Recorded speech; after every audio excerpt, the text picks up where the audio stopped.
आपल्या देशातली पहिली सार्वत्रिक निवडणूक ही 1951-52 साली झाली। ही निवडणूक प्रक्रिया 4 महिने सुरू होती।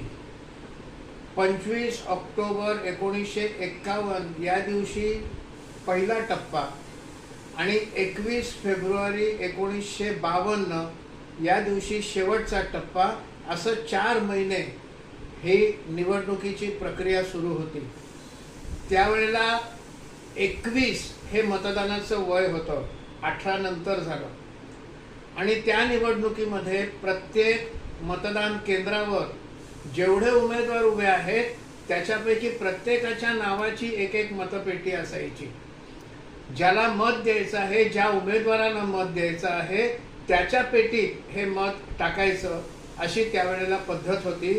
आणि त्यामुळे 2 कोटी मतपेट्या